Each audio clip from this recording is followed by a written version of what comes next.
Muy buenos días con todos. En esta oportunidad vamos a tener al doctor Arturo Barraza, quien desde México nos brindará su conferencia de el inventario Cisco para el estudio del estrés académico al estrés de la pandemia. A continuación, doy paso a nuestro expositor para que nos brinde su conferencia. Muchas gracias. Gracias, Pedro. Buenos días a todos los compañeros allá en Perú. Es un gusto estar con ustedes. Hace unos meses estuve, pero con compañeros de educación básica, trabajando cuestiones diferentes. Ahora me toca trabajar un tema que me gusta, me interesa, me apasiona, como es el estrés, a pesar de su poca consolidación. En este caso, quiero dedicar esta sesión, esta exposición, a analizar un poco lo que ha sido el recorrido de mis estudios sobre el estrés y de la construcción de algunos instrumentos para medir el estrés. Y entonces a partir de eso voy a hacer este pequeño y breve análisis sobre lo que es el inventario Cisco y cómo, de ser un inventario que se diseñó específicamente para estudiar el estrés académico, cómo ha sido pensada posteriormente como una familia de inventarios para medir diferentes tipos de estrés. Empiezo un poco con esto para ir haciendo algo de historia. En el año 2003 llegó a mis manos, a través de que lo compré en una tienda de un centro comercial aquí en mi ciudad, un libro que se llamaba El estrés del niño, de la doctora Whitkind. Pude yo leerlo con calma, trabajando el libro, pensando en él, y de repente se me vino a la mente que algunas de las situaciones que describía la autora yo las había vivido con mis alumnos de posgrado. Y entonces yo decía, bueno, a lo mejor lo que tienen mis alumnos de posgrado es que están estresados. Y entonces surge mi interés y surge la idea de hacer mi primer estudio y demostrar si realmente los alumnos de posgrado, los alumnos que estudian maestría específicamente, padecían o no estrés. A partir de eso pude elaborar dos trabajos. En el 2004 hice mi primer trabajo sobre el estrés académico en alumnos de posgrado. Para eso construí un pequeño instrumento con preguntas dicotómicas, con una confiabilidad muy baja, pero bueno, era mi primer trabajo, estaba yo explorando qué estaba pasando con este campo, y posteriormente en el 2005 hice otro con alumnos de educación media superior. Cabe mencionar que para mí fue hasta cierta medida lógico que los alumnos de posgrado tuvieran estrés, pero al igual que otros compañeros, teníamos dudas de qué pasa con los alumnos de educación media superior. Son alumnos de preparatoria, son jóvenes todavía, y si ellos o no padecían estrés. El estudio que hice en una institución de educación media superior aquí en la ciudad donde vivo demostró que sí tienen también estrés estos alumnos. Entonces, fueron dos estudios previos que hice, en uno construí un instrumento, en otro construí otro instrumento, de manera diferente cada uno. El primero era general, traía diferentes tipos de preguntas y se respondía de manera dicotómica, se tiene o no se tiene. En el caso del segundo, el que hice en el 2005, ya utilicé un escalamiento de intensidad y puse una serie, dos secciones básicamente en el cuestionario. Pero a partir de ahí me di a la tarea de hacer mis estudios doctorales, y como parte de mis estudios doctorales decidí elegir lo que era el estrés académico como mi objeto de investigación para mi tesis doctoral. Y entonces, como ustedes sabrán, pues la primera tarea es la búsqueda de antecedentes. Y como era una tesis doctoral, pues tuve que hacer una búsqueda de antecedentes un poco más amplia, más exhaustiva, y analizar qué era lo que sucedía al respecto. Entonces, hice un estudio del arte sobre el estrés académico que publiqué posteriormente. Aquí ustedes pueden ver la pantalla, se encuentra publicado en la revista psicologiacientifica.com, y ahí publiqué mi primer estudio sobre un estado de la cuestión sobre el estrés académico. O sea, quería ver qué estaba pasando con el estrés académico en particular, cómo se está investigando. Esto fue lo que yo encontré en ese momento. Les comento que estoy hablando que la revisión de literatura que hice, la búsqueda de antecedentes, comprendía el periodo entre 1996 y 2006, los 10 años previos a mi trabajo, y buscaba qué se había investigado sobre este tipo de estrés. Encontré varias cosas. Encontré en primer lugar que había investigaciones que seguían diciendo que el estrés eran los estímulos externos, o sea, en este caso los estresores.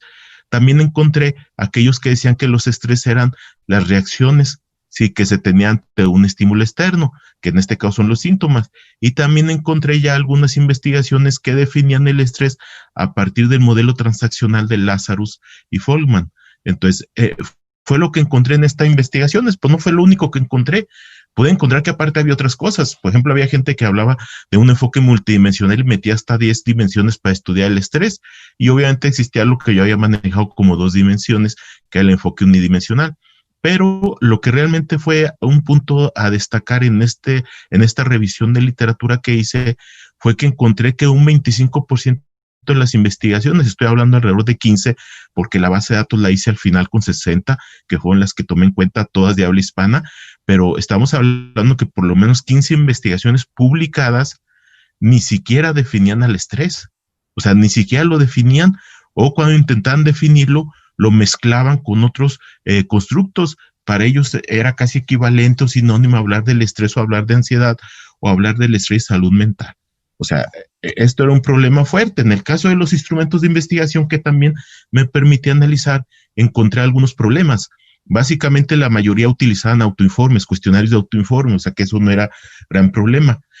Pero sí encontré una gran diversidad de instrumentos, o sea, y esto ustedes podrán decir, bueno, pues ¿qué es de malo? Pues es malo, porque hablar de diversidad de instrumentos es hablar de que el campo de estudio no tiene teorías consolidadas y es decir que no hay instrumentos consolidados en el campo de estudio. Y encontré que solamente en 2 casos el instrumento había sido utilizado 2 veces.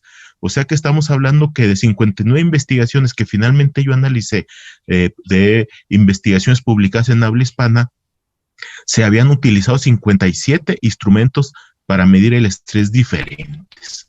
O sea, cada quien hacía su instrumento, ¿sí? Y sobre eso nos indicaba que había un gran problema en el campo de estudio. No solamente había problemas en la forma en que conceptualizamos el estrés, había problemas en la forma en cómo lo medimos. Al fin de cuentas, hay una interdependencia que es lo que yo consideré. Entonces, yo al final de esto aterricé diciendo que había un problema estructural muy fuerte en el campo de estudio del estrés, y esto era por la interdependencia que había entre cómo conceptualizamos el estrés y cómo lo medimos.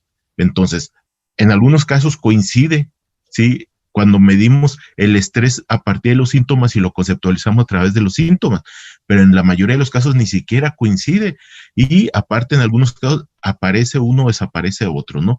Entonces, esto era un problema que yo visualicé en el 2007 con un problema muy, muy fuerte del campo de estudio del estrés académico, y bajo esa lógica, pues, me tuve que meter a trabajar.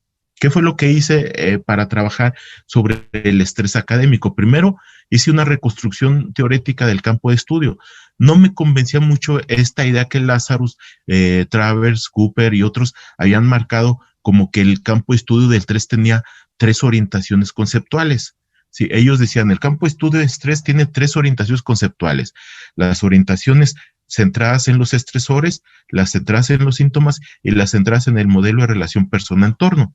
Entonces yo dije, no, esto no cuadra. Entonces, ¿qué hice yo?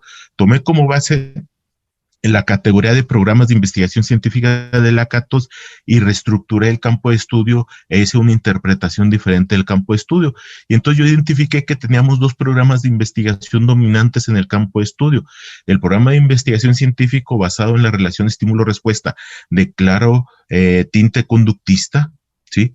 Donde por un lado había una línea de investigación que centraba su atención en los estímulos estresores, o sea, en las fuentes externas al sujeto, pero había otra línea de investigación que para ellos el estrés era centrar su atención en las reacciones o respuestas del sujeto a los estresores.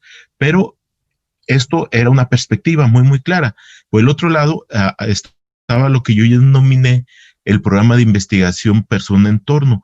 Este programa de investigación persona-entorno nos dio entrada a las perspectivas cognitivas en el estudio del estrés. Y entonces, obviamente, ahí el eje dominante era Lazarus, el teórico dominante, pero como él había otros muchos modelos. Aquí sí había modelos teóricos en más de una ocasión, pero al igual que lo que yo cometí el error inicialmente, intentaban construir modelos para un tipo de estrés particular. Y cabe mencionar que uno de los campos más desarrollados o trabajados era el estrés laboral. Era donde ellos tenían más modelos. Está el modelo de demanda control de Karasek y otros más que están por ahí. Entonces, bajo esta lógica, entonces yo entro a analizar y veo que en relación al estrés académico no se había construido un modelo teórico específico. O sea, había para el estrés laboral, y había generales como el de Lazarus, pero no había para el estrés académico. Entonces, lo primero que dije, bueno, voy a darme la tarea de construir un modelo teórico. Y para esto empecé a hacer diferentes análisis y partí sobre todo de una premisa que Lazarus menciona desde 1966 y paradójicamente él la menciona desde 1966, pero él no la lleva a cabo, él vuelve a hacer lo mismo que hacen todos. ¿Y qué nos proponía Lazarus desde esa época? Decía, no habría que ver, que no habría que ver el estrés como algo, como un elemento, sino habría que verlo como un proceso que involucra diferentes dimensiones y diferentes componentes, ¿sí? Y que debe ser todo un proceso que implique al fenómeno de adaptación que tiene el ser humano con el entorno. Entonces, bajo esta lógica, entonces yo me propongo integrar en un modelo los diferentes componentes que yo creo intervienen en el estrés. Y a partir de esto me sustento teóricamente en dos fuentes principales. La teoría de sistemas de Bertalanffy, que me lleva a entender al ser humano como un organismo abierto que está sujeto a relaciones con el entorno, ¿sí? Donde hay entradas y hay salidas, ¿sí? Y por otro lado, la perspectiva cognitivista de Lazarus, donde el eje central para el inicio del proceso del estrés, pues es la valoración cognitiva que es el sujeto de la demanda del entorno. Aquí hacemos alusión a que lo que realmente tenemos en la actualidad son esos estresores cotidianos o estresores menores. Ya los estresores vitales o los estresores que antes ponían en riesgo la vida de las personas, pues ya no están presentes en mayor o menor medida. Entonces, lo que ahora estresa a las personas es un estrés que está más basado en cosas cotidianas, en cuestiones menores, y obviamente son estresores porque la persona los valora como estresores, y por eso hablamos que es un estrés eminentemente psicológico. Bajo esta lógica, entonces, yo construyo mi modelo. ¿Y qué es lo que veo entonces? Que en mi modelo no hay un instrumento que responda o que integre todos los elementos que yo quiero hacer. Y entonces, ¿qué hago? Pues tengo que construir mi propio instrumento que responda al modelo sistémico cognitivista que fue el que yo construí. Y entonces elaboro el instrumento y valido el instrumento al que denominé, para diferenciarlo de uno que existía en España, inventario Cisco. Aquí la gente me preguntaba, me llegan bastantes correos y me preguntan, bueno, ¿y qué es eso de Cisco? O sea, ¿qué significa? Tuve la mala fortuna de no explicarlo cuando publiqué el instrumento y la validación del instrumento, y el Cisco son la contracción de las primeras letras del modelo teórico. Entonces, ustedes se fijan, Cisco es las primeras tres letras de sistémico, y co son las primeras dos letras de cognitivista. Entonces, para decir que ese estrés académico yo lo estaba midiendo desde un modelo sistémico cognitivista, lo estaba conceptualizando desde un modelo cognitivista, por lo tanto el instrumento respondía a ese modelo sistémico cognitivista, a ese concepto bajo ese modelo. Este modelo que construí me llevó a identificar que este proceso de investigación, este proceso de conceptualización del estrés tendría tres componentes centrales. Por un lado, hay estímulos externos, que son lo que denominamos fuentes de estrés o estresores, que tras la valoración del propio sujeto de si puede o no enfrentarlos con éxito, determina que son estresores. Y este es el inicio del proceso del estrés. Pero luego viene un segundo momento, que es cuando el sujeto, al valorar ciertas demandas del entorno como estrés, pues presenta una serie de síntomas, o sea, una serie de reacciones al estrés. ¿Y qué pasa? Que entonces se provoca un desequilibrio sistémico en el sujeto. Y al provocarse un desequilibrio sistémico y al estar el sujeto en ese desequilibrio y tener esa serie de sensaciones, de síntomas, de estrés, de reacciones que lo ponen mal, ¿qué hace? Pues el sujeto tiene que hacer algo para enfrentar ese estrés, y entonces viene un tercer componente del estrés, que es el afrontamiento. O sea, ¿cómo manejo yo el estrés? ¿Cómo lo enfrento para qué? Para intentar restaurar mi equilibrio interno. Entonces les pongo un ejemplo en términos académicos, que es lo que nosotros veíamos en este modelo que construí en el 2007. Si, por ejemplo, yo como maestro de educación superior o de educación media superior pongo a mi alumno y le exijo que haga una exposición frente al grupo, es una demanda del entorno, es una demanda del maestro específica. ¿Qué hace? Que el alumno valora esa demanda y ve si él puede o no hacerla. Si el alumno es una persona que no tiene ningún problema para pararse frente a sus compañeros y hablar sin mayor problema, porque aparte conoce el tema, pues esa demanda de exponer frente al grupo no es un estresor para él, no es una fuente de estrés. Pero ¿qué pasa si el alumno sí tiene temor ¿sí? De enfrentarse al resto del grupo, no maneja bien el tema, no se expresa bien. Entonces, esa demanda que hizo el maestro de exposición del estrés se convierte en estresor, se convierte en una fuente de estrés. Y entonces, ¿qué viene? Viene como consecuencia que al ser una fuente de estrés, al ser un estresor, el alumno empieza a sentir dolor de cabeza, se empieza a sentir inquieto, empieza a sudarle las manos, empieza a tener taquicardia e inclusive empieza a bloquearse, empieza a tener ansiedad. O sea, el alumno empieza a tener todas estas reacciones que le indica que está estresado. Y entonces, ¿qué hace el alumno? Pues tiene que buscar la manera de enfrentar ese estrés y restaurar su equilibrio, que fue roto por esta demanda del exterior que lo estresó. Y entonces, ¿qué hace? Pues empieza a enfrentar su estrés y hay diferentes formas de enfrentarlo, ¿sí? Es muy común que los alumnos utilicen estrategias que llamamos evitativas. ¿Qué hacen? Pues evitan el asunto. ¿Y cómo lo evitan? Pues en lugar de pensar en la exposición, me pongo a escuchar música. O en lugar de escuchar, de pensar en la exposición que me pidió el maestro, me voy a jugar algún deporte con mis amigos. Entonces, esto es muy común y es el proceso que se vive en el estrés. Y son entonces, bajo esta lógica y bajo este modelo que yo construí, estos serán los 3 elementos que contienen el estrés, las fuentes de estrés, los síntomas y el afrontamiento. Y a esto le llamo yo componentes sistémicos procesuales del estrés. Entonces, para nosotros el estrés no sería una cosa, sino un proceso de adaptación de la persona a su entorno, ¿sí? Que empieza desde que hay demandas externas al sujeto, ¿sí? Que son valoradas a nivel cognitivo por el sujeto, hasta las reacciones que tiene, hasta la forma de enfrentar. Y entonces, bajo esa conceptualización, me permití construir el inventario Cisco para el estudio del estrés académico, y que básicamente tiene 3 dimensiones y 2 primeros ítems. Hay un ítem que es de filtro, se le pregunta directamente al alumno si tiene o no estrés. Y luego hay un ítem para hacer una medición global de la intensidad del estrés, en una escala del 1 al 5, ¿qué tanto estrés has tenido en el último semestre? Normalmente el inventario Cisco se pensó para pensar en el estrés que se genera durante un semestre. Y hay 9 ítems que estudian la sección de estresores. Esto es lo que les estresa más a las personas. En este caso pusimos cosas como la competencia con los compañeros, la personalidad del profesor, los exámenes, etcétera. 18 ítems en la sección de síntomas, que dividimos en síntomas psicológicos, síntomas comportamentales y síntomas físicos. En los síntomas físicos tenemos casos como el dolor de cabeza, en los síntomas psicológicos como bloqueo mental y en los síntomas comportamentales aislarse de los demás. Y pusimos 8 ítems en la sección de afrontamiento, entre los cuales había uno como era pensar de manera positiva. Y entonces esta selección de ítems para cada dimensión se hizo a partir de un análisis general donde pusimos más ítems a la hora de iniciar el proceso de construcción del inventario. Pero cabe mencionar que fuimos seleccionando aquellos que tenían mayor representatividad. Lo primero que hicimos es que de todos los ítems que nosotros habíamos puesto, vimos que para tener nosotros en la versión final ese ítem, debería estar presente en un 25% de la población. Es lo que los psicólogos llaman clave de dominio empírico. Y entonces nosotros manejamos ese criterio. Un mínimo de 25% de la población debería tener ese ítem, ese reactivo. Si no lo tenían, entonces lo eliminábamos. Y entonces así eliminamos algunos elementos, ¿no? Por ejemplo, eliminamos elementos como problemas en las relaciones sexuales, que salía muy, muy poco. O sea, sí lo mencionan algunas personas como un síntoma del estrés, pero era muy poco. Entonces no había caso de indagarlo en lo particular. Entonces indagamos y en esta versión quedaron aquellos que tenían mayor representatividad, aquellos que era más frecuente que presentaban las personas, tanto a nivel de estresores como de síntomas como de afrontamiento.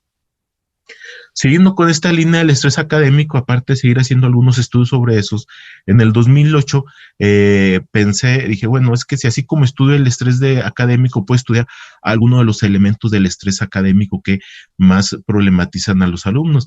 Y entonces yo vi que una de las cosas que más estresaba a los alumnos eran los exámenes. Y entonces me puse y elaboré un inventario del estrés de examen y hice su construcción y validación. También quedó con los primeros 2 ítems. Y en la sección de estresores quedó con 7 ítems, síntomas 14 y afrontamiento con 6 ítems. Y también hice 3 estudios sobre el estrés del examen, considerándolo en todo momento como un subtipo del estrés académico. Y conceptualizándolo desde el modelo sistémico cognitivista, que para mí era el modelo con el que yo estaba estudiando el estrés académico y en este caso un subtipo del estrés académico. Posteriormente, en el 2012 hay una situación que me llevó a analizar y decir, bueno, este modelo sistémico cognitivo que integra 3 componentes del estrés y que conceptualiza de esa manera el estrés, ¿es privativo del estrés académico o puede ser aplicado en cualquier tipo de estrés? Y entonces lo primero que me di a la tarea de decir, pues creo que sí puede ser, y una de las cosas que se puede investigar es el estrés laboral. Y entonces, en el 2012 hago un trabajo para estudiar lo que era el estrés laboral en educadoras, o sea, las maestras de jardín de niños o de preescolar. Y entonces, después de un análisis, primero una investigación cualitativa y después un estudio instrumental, llegué al final a construir también una versión para ellos siguiendo la misma estructura. Un ítem de filtro, un ítem para la medición global de la intensidad del estrés, 20 ítems en la sección de estresores, 17 en la sección de síntomas y 16 en la sección de afrontamientos. Lo mismo, el estudio cualitativo me permitió identificar múltiples estresores, múltiples síntomas, múltiples afrontamientos, pero el estudio instrumental a nivel cuantitativo me permitió ir delimitando cuáles eran los que tenían mayor representatividad y cuáles covariaban o correlacionaban mejor con todos los demás. Entonces ahí quitamos algunas cosas que no eran tan relevantes, ¿verdad? Por ejemplo, en las estrategias de afrontamiento hubo personas que me decían que la forma de enfrentar su estrés era bañarse con agua fría. Pues ya vimos que al final pues era muy poca la gente que utiliza esa estrategia de afrontamiento y se fue eliminando. En el 2016 me di a la tarea de hacer un segundo análisis del campo de estudio. Le denominé estrés y cognición punto de partida o de continuación para una línea de investigación. Y entonces hice un nuevo estado del arte, ahora de manera un poco diferente. ¿Qué tenía diferente este estado del arte? Fue un poco más selectivo y aparte ya incorporé investigaciones hechas en idioma portugués y en idioma inglés. O sea, la base de datos que construí tenía tanto investigaciones en español como en inglés y portugués. Hice el análisis de ellas. ¿Y qué fue lo que encontré? Que en el 2016, estamos hablando casi 10 años después de que hice mi primer estado del arte sobre el estrés académico, seguían habiendo investigaciones que no reportan definiciones sobre el estrés, ¿sí? También encontré que había algunas investigaciones que hacían un recorrido histórico sobre las teorías, o sea, sí me plantean desde las teorías lo que dice Kahneman sobre el estrés, lo que dice Selye sobre el estrés, lo que dice Lázaro sobre el estrés y todo lo demás, pero el problema es que al final nunca decían cuál era la definición de ellos, o sea, lo dejan suelto. Y esto mismo lo encuentro cuando la gente nos da diferentes concepciones, a lo mejor no abordan modelos teóricos, pero sí abordan definiciones del estrés. Y encuentro yo que en un artículo del estrés, resulta que encuentro 10, 15 conceptos del estrés. El problema es que nunca nos dicen cuál es el que ellos tomaron. Y si no nos dicen cuál es el que ellos tomaron, no sabemos cómo ellos están conceptualizando el estrés y tampoco sabemos si la forma en que lo miden es la correcta. Recuerden que hay una interdependencia entre el concepto de estrés y su forma de medirlo. Entonces, esto ya era problema y en el 2016 esto seguía presentándose como problema. También vimos que de manera simultánea había investigaciones que, más allá de cómo conceptualizaban el estrés, solían investigar los estresores o los síntomas y algunos investigaban las dos cosas, más allá de la conceptualización. Entonces, eso fue lo que encontramos en el 2016 todavía con problemas muy fuertes. Antes de eso, regresando un poquito, también encontramos un detalle, que a pesar de que todo esto se estaba presentando y había problemática un poco similar a lo que era el 2006-2007, encontramos que ya había ciertos pasos de que esto estaba mejorando. Sí, esto estaba mejorando y cómo se veía que está mejorando porque ya había más investigaciones que tomaban algunos modelos teóricos y cabe mencionar que entre esos modelos teóricos ya había investigaciones que tomaban como referente el modelo que había construido yo en el 2007.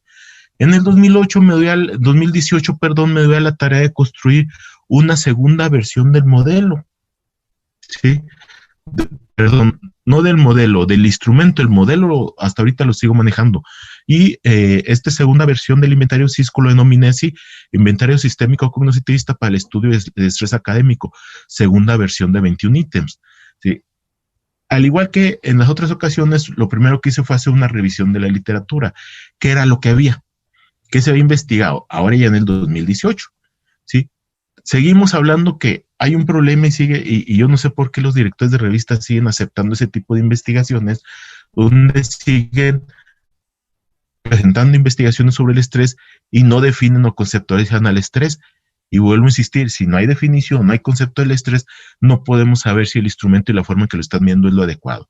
También se observó que siguen existiendo incongruencias en las investigaciones, ya que por un lado dicen que una cosa es el concepto de estrés y por otra cosa el instrumento investiga otras cosas diferentes.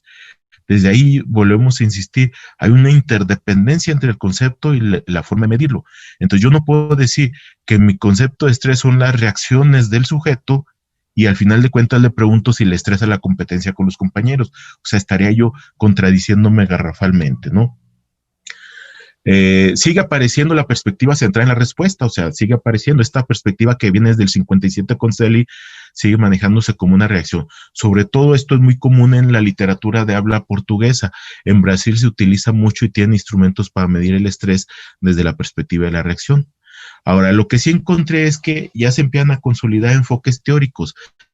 A diferencia del 2006 o 2007, donde la teoría transaccionalista de Lazarus apenas empezaba a aparecer, ahorita ya es más común que se utilice en las investigaciones sobre el estrés y también es más común, y de hecho encontré mayores estudios que toman como base el modelo sistémico cognitivista de un servidor para trabajar el estrés. Asimismo, encontré que en relación a los instrumentos, en esta revisión que hice, no exhaustiva, pero sí ilustrativa, hay dos instrumentos que se manejan mayormente. Y uno es el inventario de estrés académico que viene de España, de Polo Hernández y Pozo, que obviamente a mí en particular no me gusta porque no tiene una conceptualización clara del estrés y por lo tanto lo que mide trae de todo. Sí hay una frase coloquial que usamos en México para decir que trae de todo y de nada, que hicimos hablando de tamales, que es de chile, de dulce, de manteca, o sea que trae de todo. Y por otro lado, afortunadamente, el inventario Cisco que construí es muy utilizado para investigar el estrés a nivel Latinoamérica. En particular, sí hemos observado y tenemos la información de la información que hemos podido recuperar que el inventario Cisco ha sido utilizado en México, Argentina, Chile, Cuba, Colombia, Ecuador, Perú, Paraguay, España, Bolivia, Venezuela y Nicaragua. En esos países tenemos la notificación. Pero también sabemos, ya haciendo un recuento, que donde más se ha aplicado es en Perú, precisamente, ¿verdad?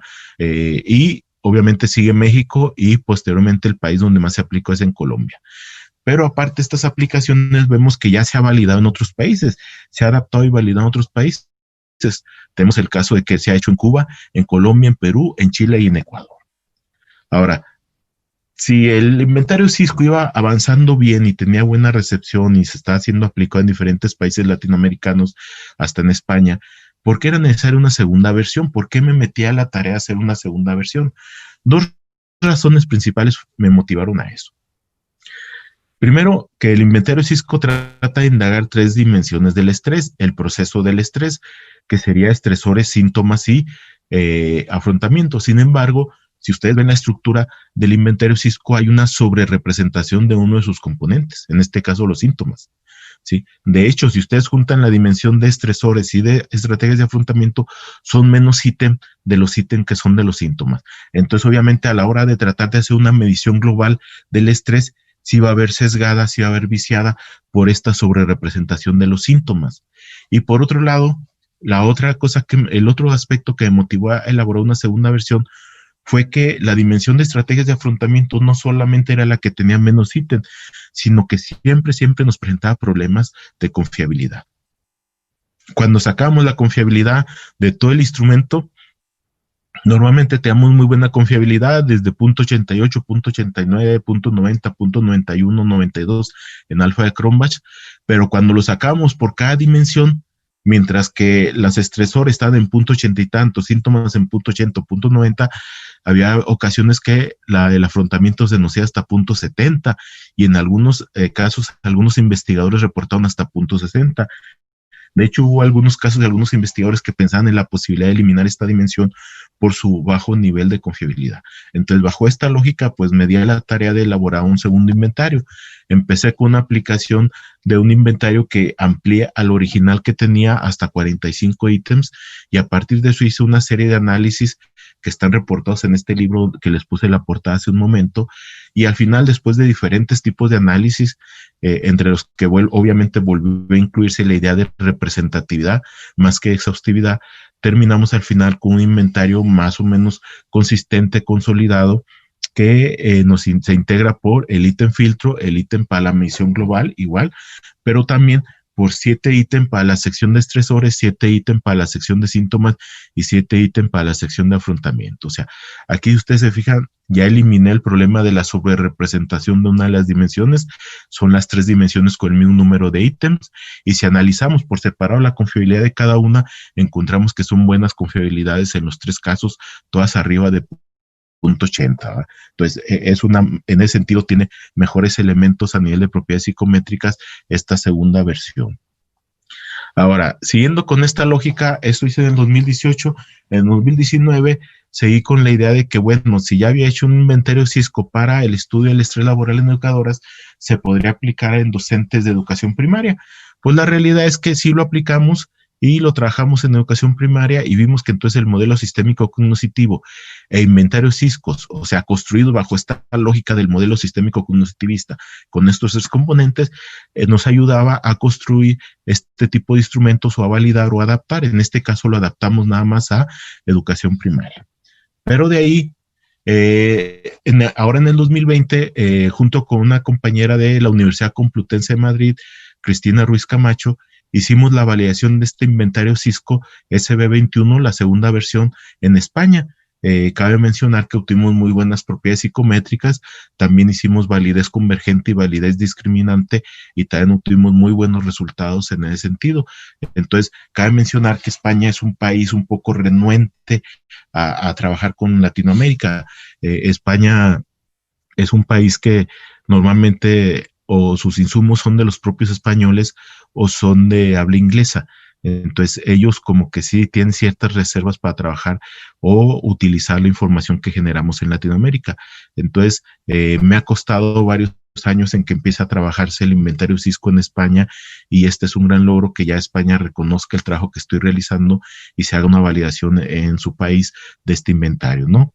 Entonces, esto fue lo que logramos en el 2020, pero ya estando en pleno 2020, trabajando todo este tipo de experiencias, nos llega el confinamiento, nos llega la pandemia, ¿verdad? ¿Y qué pasa? Que entonces hay que analizar qué pasa con la pandemia. Entonces dije yo, bueno, si el CISCO, el modelo sistémico cognitivista, que entiende al estrés como un proceso, que entiende que tiene 3 componentes, puede ser estudiado para el estrés académico, puede ser estudiado para el estrés laboral, pues entonces también puede ser estudiado para otros tipos de estrés. Y entonces, lo primero que me pregunté y respondí de manera expedita fue: el estrés, perdón, la pandemia, el confinamiento, la posibilidad de contagio, ¿está generando estrés en las personas? Pues sí, sí lo está generando. Y si lo está generando, hay que estudiarlo. Y vamos a estudiarlo. Y entonces me propuse estudiar esto que denominé estrés de pandemia. Cabe mencionar que el momento en que lo hice, que estamos hablando allá por abril, mayo, era el primer estudio que había sobre el estrés de pandemia. En Latinoamérica había solamente 3 estudios, y uno de ellos era una adaptación de un instrumento, me parece que lo hacían en Perú, sobre el distrés, todavía esta clasificación de distrés y austrés que ellos acostumbraban en aquella época. Y entonces yo elaboré a nivel nacional en México, apliqué un cuestionario con más de 1,000 personas, y entonces hice primero lo que normalmente hago en estos casos. Primero interrogué de manera cualitativa a varias personas que me permitieran ver qué era lo que había, y a partir de eso construí el instrumento, y a partir de eso hice toda su validación, que está disponible también electrónico. Tiene 5 ítems en estresores, 5 ítems en síntomas y 5 ítems en la sección de afrontamiento. Cabe mencionar que aquí encontré algunos detalles interesantes, como el hecho de que una de las cosas que más les estresa es el exceso de información que se genera sobre el estrés. O sea, hay muchísima información. La posibilidad de contagio, les estresa el hecho de que las personas pierdan sus empleos. O sea, la gente está muy estresada. Y en los síntomas encontré, igual que en la mayoría de los estudios que hemos hecho hasta ahorita, que lo que más estresa a la población son los síntomas psicológicos, ¿sí? Normalmente cuando la gente se estresa hay síntomas comportamentales, dolor de cabeza, hasta morderse las uñas, se aíslan, prefieren espacios de soledad, pero siempre hemos visto que hay una preponderancia de los síntomas psicológicos. Hay desesperación, hay ansiedad, hay bloqueo mental, ¿sí?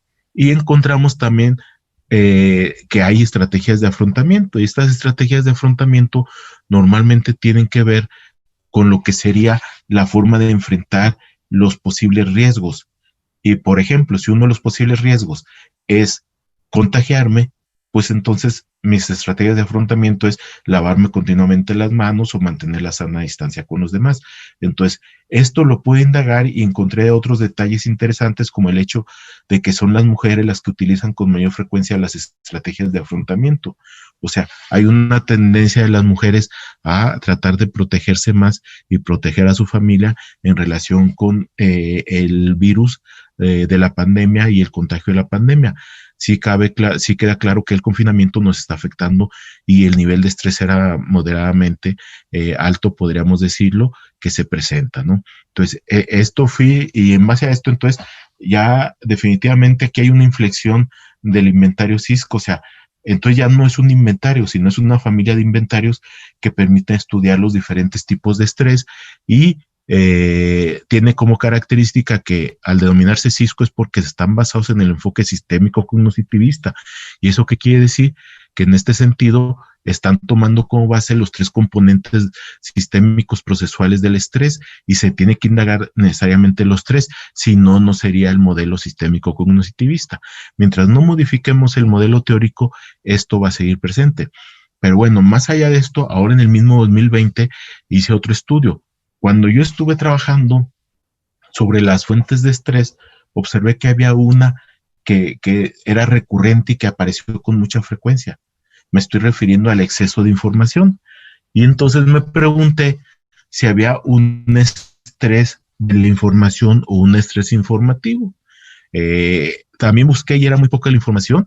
Solamente en habla inglesa encontré unos autores que manejan el término estrés de titulares, para decir precisamente ese estrés que se genera por la información. Desafortunadamente, cuando revisamos la investigación estaba mal hecha, ¿sí? Hay que decirlo también. Ese estrés de los titulares que ellos mencionan, para medir ese estrés de los titulares, lo que ellos hacen es una escala de actitud. ¿Cuál es la actitud que tienen hacia el estrés y hacia la pandemia y hacia la actitud hacia la pandemia? Y a partir de medir esa actitud, dicen que hay estrés en los titulares. Obviamente, no hay una diferenciación entre lo que es estrés y lo que es la actitud. O sea, las personas que hicieron el estudio son de habla inglesa, tenían problemas de conceptualización. Entonces, a pesar de eso, pues fue una investigación precedente que tomé como base. También tomé como base los estudios que hay previamente ahorita sobre infoxicación. Recuerden que estamos hablando que la realidad aumentada que se ha generado a partir de nuestra interacción con las tecnologías de la información y la comunicación y las diferentes redes ha permitido generar otro tipo de trastornos. Ahorita acabo de terminar un libro sobre nomofobia, sí, que es el miedo a perder el celular, y entonces tomé como base también la infoxicación para analizarlo y decir, bueno, encontré que la infoxicación está en una etapa incipiente de construcción teórica, no tiene elementos suficientes. Creo que el estrés tiene mayores elementos teóricos que podemos rescatar, y si tomamos en cuenta el modelo sistémico cognitivista, tenemos mayores elementos para su estudio. Entonces, a partir de eso, me di a la tarea de construir, ¿verdad?, a partir de estudios previos que había hecho sobre el estrés de pandemia, un inventario sobre el estrés informativo, y al final construí este inventario con 9 ítems, donde 3 tienen estresores, 3 son de síntomas y 3 son de afrontamiento, todos referidos al manejo de la información, porque el exceso de información ahorita es uno de los problemas fuertes en este proceso de la pandemia, el confinamiento. De hecho, aquí en México, los médicos que dan información de manera recurrente hablan de un término que es infodemia, para decir este exceso de información sobre la pandemia que afecta a las personas. Concluyendo, para ir cerrando esta exposición, cuando en el 2007 construí teóricamente el modelo sistémico cognitivista, que es un modelo teórico conceptual, esto me permitió definir el concepto del estrés en términos procesuales y en términos sistémicos, y esto me permitió identificar 3 componentes del estrés. viendo que no había ningún instrumento que midiera estos tres instrumentos, perdón, estas tres secciones o tres componentes de manera integral y de manera simultánea para medir el estrés, y por lo tanto me di a la tarea de construir el inventario Cisco para el estudio del estrés académico.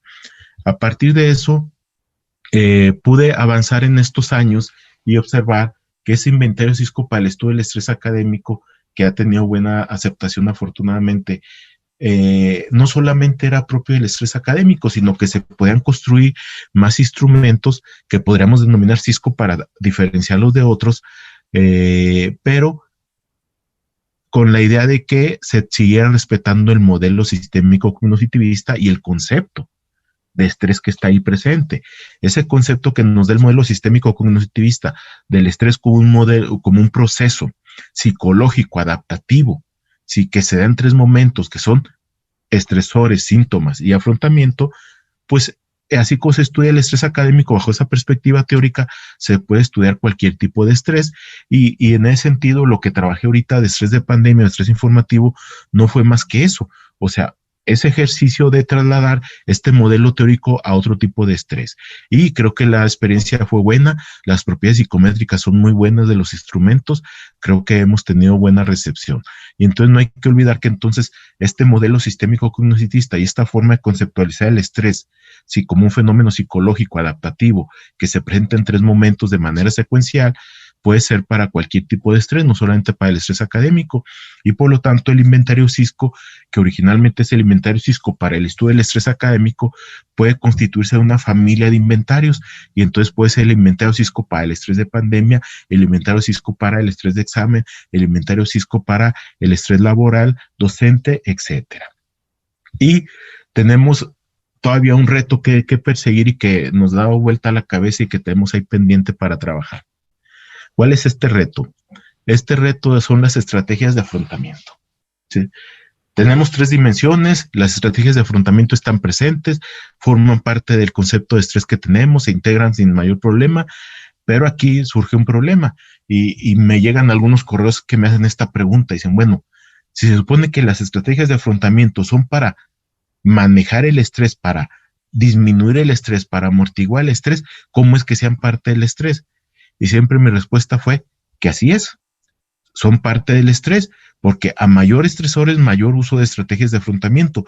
Paradójicamente no hemos encontrado, y hay muy poca investigación que nos diga que realmente lo que llamamos estrategias de afrontamiento nos permitan disminuir el estrés. Entonces aquí tenemos una gran laguna. ¿Por qué? Porque se estudian mucho las estrategias de afrontamiento y hay muchas investigaciones que se hacen en lo individual o como parte del estrés, pero siempre hay un vacío. La mayor de las veces hay un vacío. ¿En qué consiste este vacío? Precisamente en que no se nos habla de su efectividad, no se nos habla del éxito de estas estrategias de afrontamiento. Yo he hecho varios estudios al respecto y he encontrado que la mayoría de las estrategias de afrontamiento, aunque digan los alumnos o los maestros que las usan, no disminuyen su estrés. O sea que yo puedo utilizar 4 o 5 estrategias de afrontamiento. Puedo salir a caminar, puedo escuchar música, puedo pensar positivamente, puedo hasta conversar con alguien para desahogarme. Y esto es parte del estrés, pero paradójicamente no me permiten disminuir el estrés. O sea, la efectividad o el éxito de las estrategias de enfrentamiento es algo que tiene que analizar y que discutir para poder estar seguros de cuál es su papel que juega en el estrés. Y creo que este es el punto central de la discusión que quiero dejar en la mesa. Quiero dejar en la mesa también como punto para discutir en los próximos años este trabajo que están haciendo los brasileños, donde en lugar de estrategias de afrontamiento hablan de un término que es saboring, ¿sí? Que si lo traducimos significaría algo así como disfrutar, pero no es tanto la idea de disfrutar, pues sí es la idea de cómo trabajar o gestionar el estrés sin necesidad de esta idea de enfrentarlo o de afrontarlo de manera explícita. Pero bueno, aquí estas son las interrogantes que todavía están pendientes y hay que seguir trabajando sobre el estrés académico, entonces el estrés en general, que es la parte de estrategias de afrontamiento. Entonces ya me permito cerrar y para esto resumo. En el 2007 construyó un modelo sistémico cognitivista sobre el estrés que permite identificar 3 componentes que son las partes del proceso de la investigación. Esto permite construir un inventario que originalmente fue para el estrés académico. En el camino he observado que este modelo teórico no es privativo del estrés académico, puede ser aplicado a cualquier tipo de estrés y por lo tanto, cuando denominamos en la actualidad inventario Cisco, estoy refiriéndome a esta familia de procedimientos de inventarios que miden diferentes tipos de estrés bajo la lógica de modelo sistémico cognitivista con sus 3 componentes que son estresores, síntomas y estrategias de afrontamiento. Y dejo este punto en la mesa de la discusión, cómo el afrontamiento hay que seguirlo analizando para ver cuál es el papel que realmente juega en el estrés, porque ya vimos que acompaña a los otros 2 componentes, pero no ayuda a su disminución. Bueno, por mi parte sería todo. Agradezco sus atenciones y esperaría por si hay alguna pregunta que quisieran comentar. Bueno, doctor, muchísimas gracias. Lleva bastante razón, por lo que creo que pienso que todo lo que ha presentado en este momento es un ejemplo para que la gente se dé cuenta que una escala pasa por muchas etapas, ¿no? En cuanto a disminución de los ítems, porque va a variar, ¿no? De cuanto al contexto, que la escala exitosa no nace al inicio, pasa por un proceso que puede conllevar bastantes años, ¿no? Pero da grandes resultados, es parte del estudio. Y usted mencionó algo bastante importante, ¿no? Y es que hay que evitar las contradicciones, porque ¿cómo poder ayudar en algo si no sabemos cómo definirlo? Va a haber una contradicción, ¿no? Y al final, Así es. lo que uno quiere es combatirlo. Y no se puede combatir si no sabemos cómo definirlo. Usted lleva bastante razón en ello. Entre una pregunta, usted mencionó que uno de los subtipos de estrés académico que estresan más a los estudiantes son los exámenes. ¿Cuál sería otro tipo de estrés académico para los estudiantes, aparte de los exámenes? En el caso de los estudiantes, lo que estresa bastante a los estudiantes, por un lado, sí es la evaluación en general, el examen en lo particular, pero eso los estresa, pero también el otro que es muy, muy recurrente son las exposiciones frente al grupo. Y esto siempre lo he considerado paradójico porque yo observo que desde educación secundaria los maestros tienen la práctica de que los alumnos pasen a exponer al frente con sus compañeros. Y entonces dice uno, bueno, pues ya el alumno que está en maestría o doctorado ya tiene 3 años de prepa, a veces hasta 3 años de secundaria exponiendo con sus compañeros, tiene 4 de licenciatura o 5 de licenciatura, tiene 2 de maestría, y sin embargo vemos que sigue estando presente. De hecho, era uno de los subtemas que quería yo trabajar como un tipo de estrés o un subtipo de estrés académico, que era ese. Pero como ese hay otros. Paradójicamente sí he encontrado que a pesar desde el inicio yo hablaba de competencia con los compañeros, las principales fuentes de estrés no son precisamente los compañeros, los compañeros son un apoyo en la mayoría de los casos. Las fuentes de estrés tienen que ser con las demandas de lo que piden los profesores, y estas demandas tienen que ser la evaluación, la exposición, algunos tipos de trabajo, y en algunos casos específicos me tocó ver la personalidad de los profesores. Ya ven que últimamente se han viralizado varios videos donde se ven a maestros ahora utilizando estas plataformas digitales, cómo agreden a los alumnos, y entonces muchas veces esta personalidad que son muy agresivas, en algunos casos inclusive no es agresión en sí mismo, pero la personalidad del maestro o su estilo de presentarlo es agresivo, y entonces los alumnos se estresan también por eso. Entonces hemos encontrado una serie de indicadores que nos hablan de que sí es una fuente de estrés, e inclusive quisiera aprovechar esto para comentar que se me pasó a decir que cuando hice el primer estudio con alumnos de educación media superior, recuerdo que comenté con un amigo maestro que trabajaba en educación media superior que iba a hacer un estudio sobre el estrés en alumnos de preparatoria, de bachillerato, y él me responde directo y rápido, me dice: yo no sé qué estudias, esos muchachos no están estresados, esos muchachos es puro relajo, pura diversión. Y entonces dije, bueno, vamos a ver qué pasa. pues la sorpresa es que sí están estresados también, ¿eh?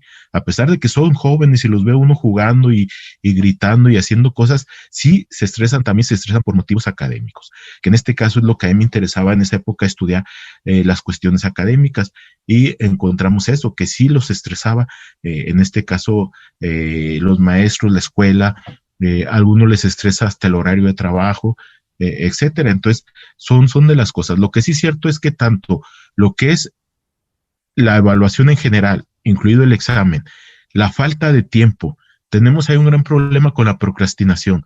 Los alumnos procrastinan mucho, entonces, ¿qué pasa? Que siempre al final les falta tiempo, por lo que también consideran que hay siempre una sobrecarga de trabajo académico, y eso es lo más frecuente. De hecho, eso motivó que en un tiempo yo hice en un libro, publiqué un capítulo que se llamaba La gestión del tiempo, como una forma de ayudar a los alumnos a trabajarlo, porque sí procrastinan mucho, y como procrastinan mucho, entonces al final parece que se les junta todo el trabajo y que tienen demasiado trabajo, y que los maestros les cargan mucho la mano con el trabajo, pero es porque ellos tienen muchos distractores, lo que llamamos ladrones de tiempo.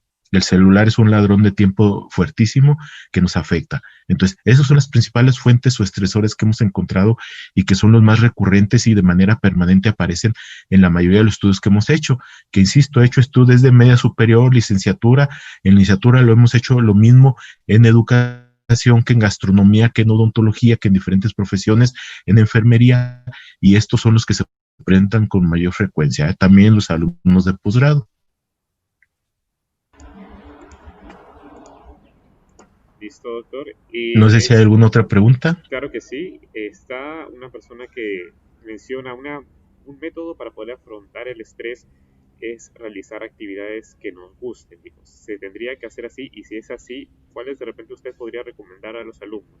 O solo basarse en las que nos gusten, o alguna adicional que podamos considerar, ¿no? Porque a veces por desconocer nos cerramos a nuevas actividades. Entonces, ¿qué dice usted respecto a eso? Yo les recomendaría que lo primero no es el usar una u otra estrategia, es saber gestionar nuestro estrés. ¿Y cómo lo sabemos gestionar? Aquí en la portada hay un libro que aparece del lado del extremo derecho, que se llama Estrategias para gestionar el estrés. Y una de las primeras cosas que yo hablo ahí es que para ver si una estrategia nos resulta, tenemos que tener primero un análisis. Lo que me está estresando es algo que yo puedo trabajar. Si yo lo puedo trabajar, entonces yo puedo utilizar estrategias que llamamos de acción directa, estrategias proactivas, estrategias que nos permiten resolver el problema. Pero a veces tenemos que hay cosas que me estresan que yo no puedo controlar. Y si yo no puedo controlar, entonces no puedo enfrentarlas de manera directa. Entonces, ¿qué es lo que hago? Hago lo que llamamos regulación emocional. Esto es, hago algunas estrategias que me permitan disminuir el estrés, aunque no enfrente el origen del estrés. Entonces, cuando yo digo que salgo a platicar con mis amigos, pues son estrategias de regulación, ¿sí? Cuando yo que escucho música, que hago deportes, que salgo a caminar, pues son estrategias de regulación. Pueden ser buenas, sí pueden ser buenas, pero siempre y cuando no sean con algo referido a que lo que me estresa yo lo puedo afrontar. Les pongo el ejemplo. Si yo tengo un examen dentro de 15 días y me está estresando, pues lo ideal no es que salga a caminar ni que escuche música, porque eso es para regular emociones. Es para enfrentar el problema. ¿Y cómo lo enfrento? Pues elaboro un plan de trabajo, me ciño a un tiempo determinado de estudio, pongo mis horarios de estudio y los trabajo. Entonces, eso es enfrentar el estrés, organizándome de tal manera que pueda yo enfrentar con éxito esa demanda que me está estresando. Hago el caso, en este caso, el ejemplo del estrés, del examen, pero si al revés, yo lo que tengo es que, por ejemplo, hay un conflicto en la institución, se están peleando un grupo de maestros contra otro grupo de maestros y los alumnos estamos llevando las consecuencias de ese pleito. Bueno, yo como alumno, ¿qué puedo hacer en un conflicto magisterial? Pues nada, o sea, no es mi asunto, yo no lo puedo hacer, entonces no puedo yo enfrentarlo directamente ni de manera activa. Entonces, ¿qué hago? Busco yo estrategias de regulación, ¿cómo sería esto? ¿Sí? Salir a caminar, correr, hacer ejercicio, hablar con mis amigas, escuchar música, ponerme en un lugar tranquilo, relajado. Entonces, lo primero que tenemos que hacer es eso, y lo segundo que tenemos que hacer es monitorearnos para saber si la estrategia que estoy utilizando realmente me permite disminuir el estrés, porque a veces utilizamos de manera automática un paquete de estrategias de afrontamiento y resulta que ninguna es buena y ninguna nos ayuda a resolver el estrés. Por eso yo les recomendaría mucho estas dos situaciones. Uno, que primero revisen si lo que origina el estrés puede ser manejado por ustedes. Si puede ser manejado por ustedes, utilicen estrategias directas de resolver el problema. Si no puede ser resuelto por ustedes, entonces utilicen estrategias de afrontamiento orientadas a la regulación emocional, esto es, a disminuir el estrés, aunque no resuelva el problema. Y segundo, ya una vez que utilicé mis estrategias de afrontamiento, hacer esta tercera valoración que decía Lázaro, o hacer este monitoreo que diríamos nosotros para ir viendo si realmente nos puede o no ayudar. ¿Sí? Les recomiendo este cuarto libro que está en la portada, que se llama Estrategias para la Gestión del Estrés Académico, que está en edición electrónica. Ahí planteo yo 3 estrategias globales para manejar el estrés: la cuestión de tiempo, la reestructuración cognitiva y la resolución de problemas. Hablo también esto que les estoy diciendo, y al inicio viene el instrumento Cisco, lo manejé como a nivel autodiagnóstico, para que entonces un alumno por sí mismo se ponga y lo conteste y haga su propio puntaje y sepa qué nivel de estrés tiene y qué hay que hacer al respecto de ese nivel de estrés. Muchas gracias, doctor. Tiene mucha razón. Siempre considerar si nosotros podemos hacer algo o no podemos hacer algo. Si lo podemos hacer, siempre considerar planear, ¿no? No siempre regular, porque al fin es momentáneo, pero no, el cambio no va a ser permanente, ¿no? Como bien usted explica. Y si no se puede, tratar de regular, como usted explica, encontrar estrategias de afrontamiento de regulación. Esto sería todo, doctor. De verdad, muchísimas gracias por cómo explicó de la manera excelente. Fueron muchos los saludos de aquí en nuestro país y en varias partes mundo en la transmisión. De verdad, muchísimas gracias por eso.